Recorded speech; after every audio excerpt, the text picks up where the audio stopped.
The Bucks, I watched this happen. It's one of those where you're watching, you're going, the Bucks are going to win this? They were down. They were down by 14. There was like 10 minutes to go. Giannis goes for what felt like an easy 40, and the Bucks up 3-2, and that one has to hurt for the Boston Celtics. The Heat, 76ers, Game 6. Suns at the Mavs. That'll be Game 6 coming up tonight. Very few players who you can probably put a team on their back in the NBA playoffs. Down through history, very few players. Giannis is one of them. And last night we saw that. Bucks up 3-2, and it's no secret he is a superstar, but sometimes you watch and you forget just how good he is. The Celtics came into that series, the hottest team in the NBA. An incredible turnaround since January. They had played a stifling defensive scheme against the Brooklyn Nets, kind of embarrassed the Nets and moved forward. And everybody thought with that defense, no Chris Middleton with the Bucks, well, they'll be able to shut down the Greek Freak. He's averaging over 28 a game in the series, and he also plays very good defense.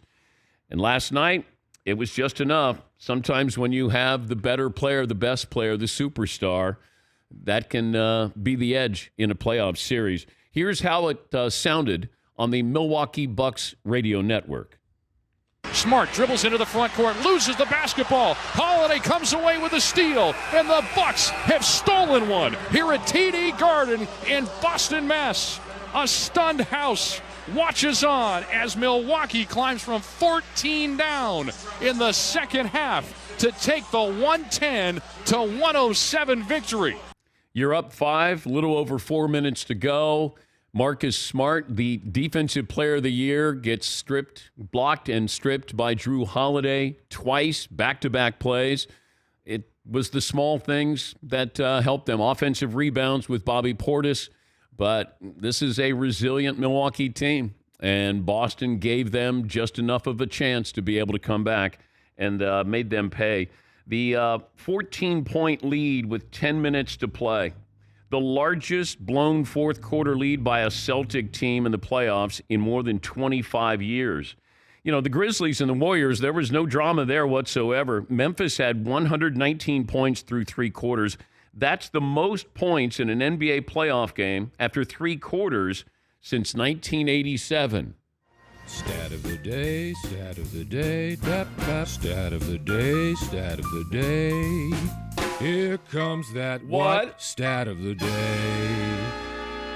Top. All of our stats of the day brought to you by Panini America, the official trading cards of the Dan Patrick Show. Yes, Paulie? One thing that stood out, when Marcus Smart gets the ball at the very end and he's going for that layup, and it looks like he had a decent shot at it before Jrue Holiday blocked it. But the one thing you've always said is, I want to get the ball out of the star player's hands on defense. And if I lose with a second or third tier player, Marcus Smart might be the 4th or 5th option on offense. I'm assuming it's Tatum, Brown, and then Al Horford. And, you know, it was just a great play. But you always say, if I can get the ball out of the other guy, the star's hands, that's a win. Yeah, because that guy's not used to taking that shot, being in those situations. Jason Tatum is used to taking those shots, being the guy, the go-to guy. And Marcus Smart did not have a couple of he had a couple of bad series back-to-back there, and it cost him as the Boston Celtics lose a game at home. What's the poll question we're going to go with? We got some options for you, Dan. Okay. One, how about, would you rather blow a 14-point lead in the fourth quarter to lose or get blown out by 40? Oh. One team was dancing at the end of that. The other one was crushed, so. I think that loss with the way it ended for Marcus Smart, I mean, that's going to stay. That's going to hurt. That'll leave a mark. And that last play is very meme-worthy where Marcus Smart, he gets his pocket picked, but he goes, oh, I know. I would still love to have an acting coach look at athletes when they're trying to fake something and just to see how good they are. You know, maybe stuntmen look at that. Like, how convincing is that when you fall that way, when you react that way? I remember they used to have microphones underneath the backboard when I was growing up, and you would hear everything on the floor. And, you know, guys would go to the hoop, and you would just hear this blood-curdling scream. And I thought, golly, they're really hitting people hard. And, you know, I'm like 10 years old, and I'm going, man, They're hurting people in there. And you realize these guys are just trying to draw a foul. Yeah, Paulie. By the way, we've been talking about the Hall of Very Good. Jrue Holiday, the point guard, he seems like he could be the starting point guard for the NBA Hall of Very Good. He's got the perfect resume. He always averages about 16 points and 7 rebounds. He's never led the league in any category whatsoever. He's always been a starter, so he's never been like a bench guy. And he also has been in only one All-Star game, which puts you in the very good category. Hall of Very Good, Jrue Holiday. Also, his name is confusing to look at and say and spell, which makes him, it hurts his stardom. Jrue Holiday. Great two-way player. Always a great addition to a trade. Always a very Yes, good addition. Always a very good, like, all right, we'll throw in Jrue Holiday. Okay. All right. Now we're talking. I remember saying when they made that trade and the Bucks got Jrue Holiday, and I remember coming in that morning, I go, hey, he's a great two-way player. And then Seton goes, what?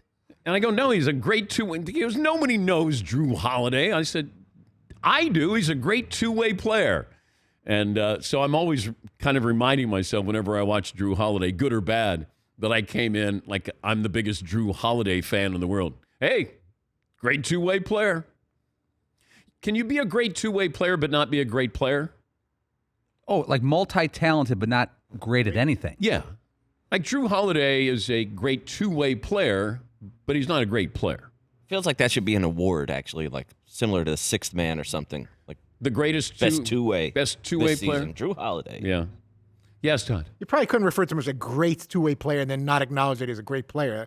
You'd have to kind of call him a very good two-way player.